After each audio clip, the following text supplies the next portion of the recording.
Now you have some time to read questions 1 to 7.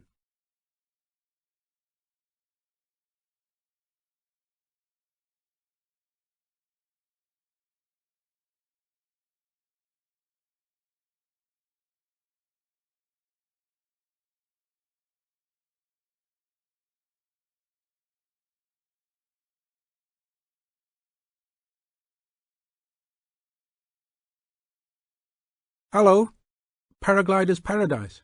How can I help you? Oh, hi. I'm interested in doing a course in paragliding. Which course are you interested in? Well, I'm not sure. What's available? We've got the introductory course, which lasts for 2 days. Okay. Or there's the 4-day beginner's course. There's also the elementary pilot course, which takes 5 to 6 days, depending on conditions. We might try the beginner's course. What sort of prices are we looking at? The introductory is $190. The beginner's course, which is what you'd probably be looking at, is $320. No, sorry, $330. It's just gone up. And the pilot course is $430. Right. And you also have to become a member of our club so that you're insured. That'll cost you $12 a day. Everyone has to take out insurance, you see. Does that cover me if I break a leg? No, I'm afraid not. It's only third party and covers you against damage to other people or their belongings, but not theft or injury. You would need to take out your own personal accident insurance. I see. And what's the best way to get to your place? By public transport, or could we come by bike? We're pretty keen cyclists. It's difficult by public transport, although there is a bus from Newcastle. Most people get here by car, though, because we're a little off the beaten track. But you could ride here, okay? I'll send you a map. Just let me take down a few details. What's your name? Maria Gentle. And your address, Maria?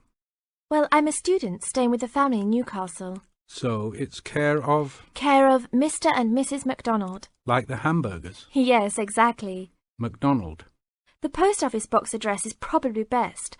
It's P.O. Box 2492, Newcastle. Is there a fax number there? Because I could fax you the information. Yes, actually there is. It's 0249. That is for Newcastle.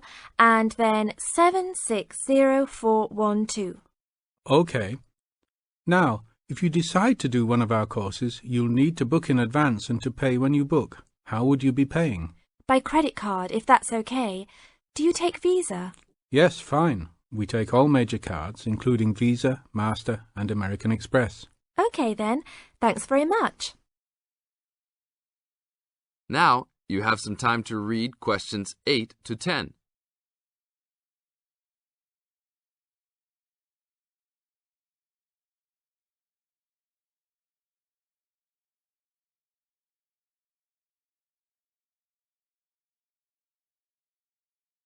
Hi, Pauline. Hi, Maria. What's that you're reading? Just some information from a paragliding school. It looks really good fun. Do you fancy a go at paragliding? Sure. Do you have to buy lots of equipment and stuff? Not really. The school provides the equipment, but we'd have to take a few things along. Such as? Well, it says here, clothes wear stout boots, so no sneakers or sandals, I suppose. And clothes suitable for an active day in the hills, preferably a long-sleeved t-shirt. That's probably in case you land in the stinging nettles. It also says we should bring a packed lunch. We do not recommend soft drinks or flasks of coffee. Water is really the best thing to drink. We'd also need to bring suntan lotion and something to protect your head from the sun. Okay, that sounds reasonable. And where would we stay? Well, look, they seem to operate a campsite too, because it says here that it's only $10 a day to pitch a tent. That'd be fine, wouldn't it? And that way we'd save quite a bit, because even a cheap hotel would cost money. Or perhaps we could stay in a bed and breakfast nearby.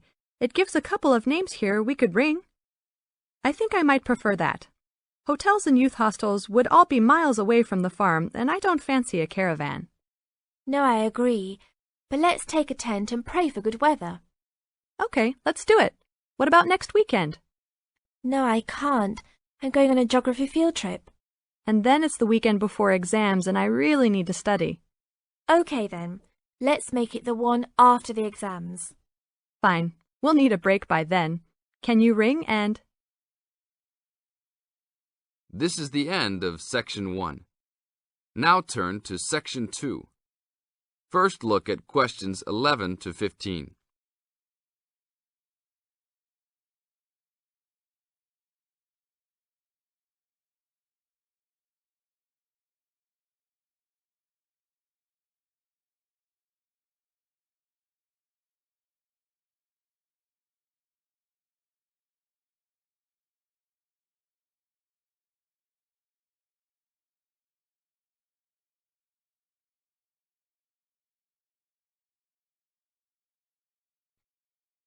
An event occurred in 1996 over a period of 3 days that attracted considerable attention at the time and led to a new find in Mungo National Park, which is the focal point of the Willandra Lakes World Heritage Area in New South Wales, Australia.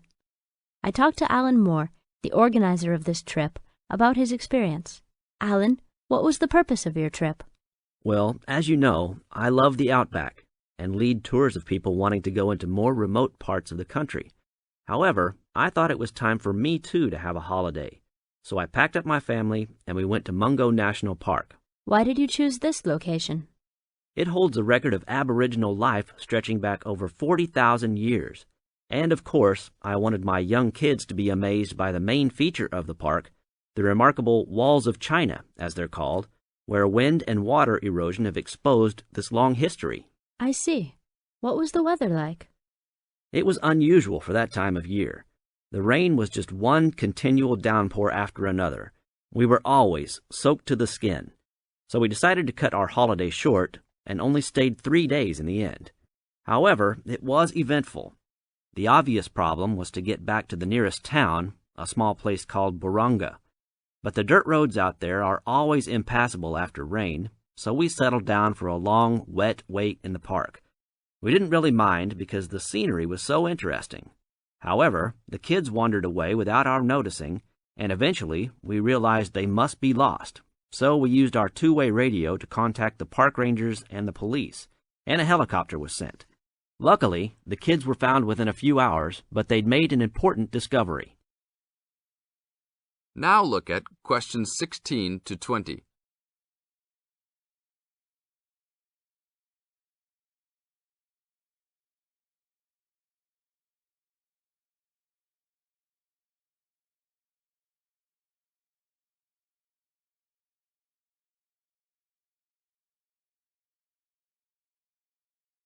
So, the trip was also eventful for another reason, wasn't it? Yes. They led us to some ancient Aboriginal art. The kids had taken shelter in a very small, low cave that was difficult to see from the outside. We were lucky to have another family camping in our location. When they heard us calling the kids, they immediately helped us search for them, and as the hours went by, they also provided us with much-needed support and encouragement.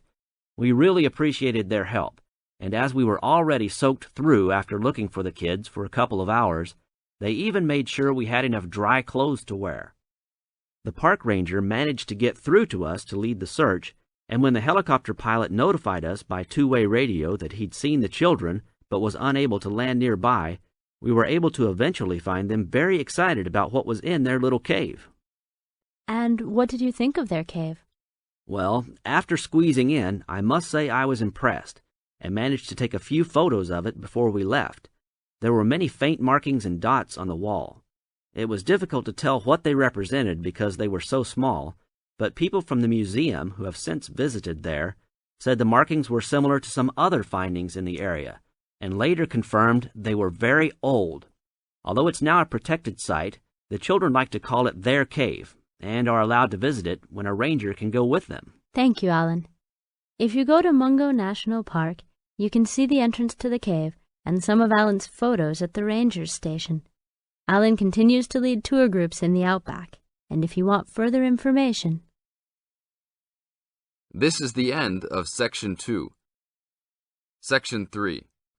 You now have some time to read questions 21 to 25.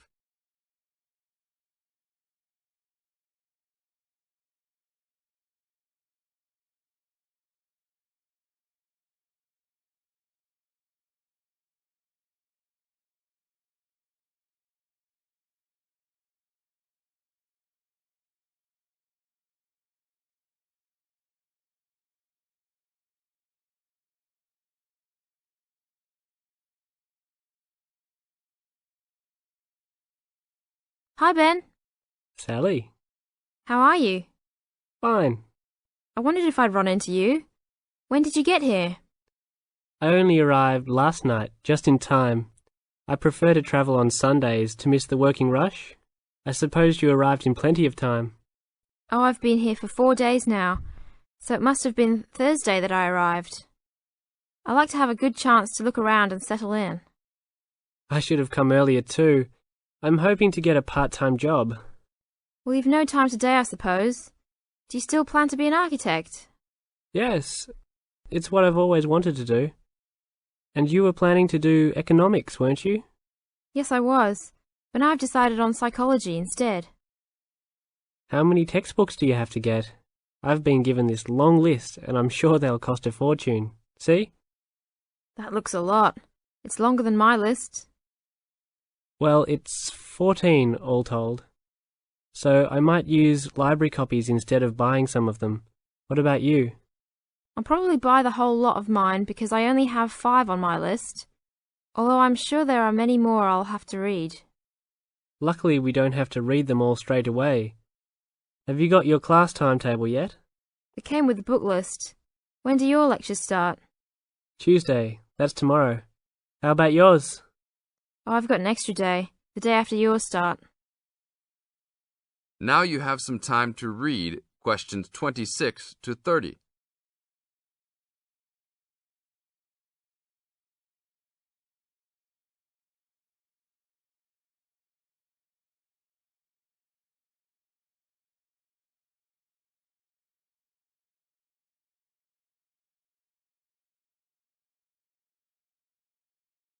It's nothing like school, is it?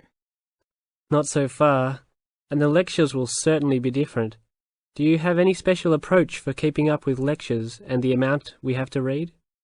Well, I usually try to read every word in a book, in case I miss something important. So I suppose I'll try to write down every word of the lecture if I can. Oh, I couldn't do that. I'd get cramp in my fingers, and I wouldn't really hear what was being said. I usually skim a book when I read, and underline key parts, so I guess I'll try to make notes on the main points of the lecture. Have you thought of using a cassette recorder? You mean to record the lecture? Yep. Then you could make really good notes. Is it allowed? I think so. It must be. Plenty of people seem to do it. It has to be better than trying to write every word as you listen. Anyway, what's your first lecture about? Oh, it's on the Industrial Revolution. The Industrial Revolution? Sounds boring to me. Not really. It made a big difference to everything, including architecture eventually. So what's your first lecture about? It's about what separates humans from other animals. Okay. Look, I was on my way to the library to check out some of these books on my list. I have a tutorial paper to give in a couple of weeks. Oh, what's the topic? Well, I think our lecturer must have trouble thinking up topics. The topic is, why study architecture? I don't know. It could give you a chance to set out what you want to do. I guess so. Have you been given any tutorials to do yet? Yes. Mine is called Needs for Sleep. Sounds almost as interesting as mine. This is the end of Section 3. Now turn to Section 4. You now have some time to look at questions 31 to 35.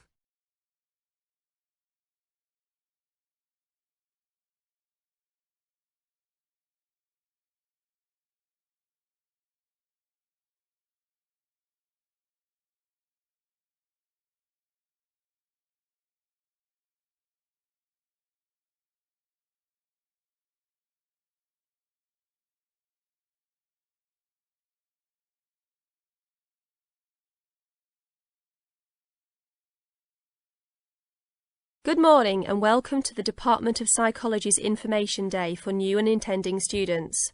I'm the head of the department and today we plan to give you a clear idea of the main courses we offer, their entry requirements, duration, and the types of jobs you might obtain after gaining these qualifications. During the course of the day, I hope you will take the opportunity to talk to staff and attend information sessions for particular courses that may interest you. Some of these courses are open to school leavers, but some have particular entry requirements, so it is important to note these. Firstly, the Certificate in Psychology is offered as a 6-month course for those wanting a general introduction to the subject for personal or work-related purposes. There are no specific entry requirements. At undergraduate diploma level, we provide a 1-year diploma in psychology course designed for those already in employment whose work and previous training is not in psychology. There are no particular entry requirements, and students in this course usually take it to help them progress into their careers. For a major in psychology, we offer a 3-year degree course called a Bachelor of Arts, after which students can go on to take other courses if they want to specialise in psychology.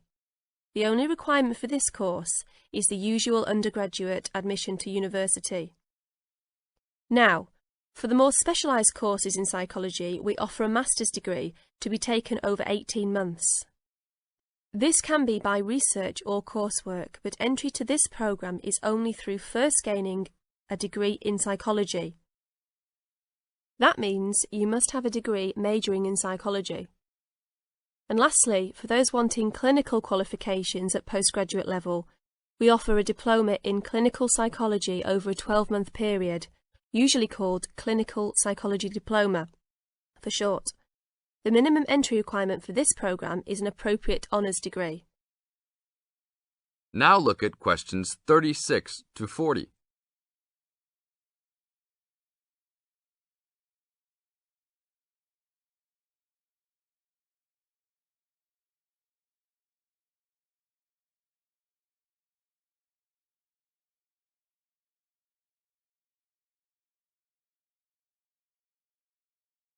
Now, it's also important that you have some understanding of the types of work these courses can prepare you for, and it's useful to know the relationship between the work you might do after you complete the course and the work of others who have studied different courses in psychology.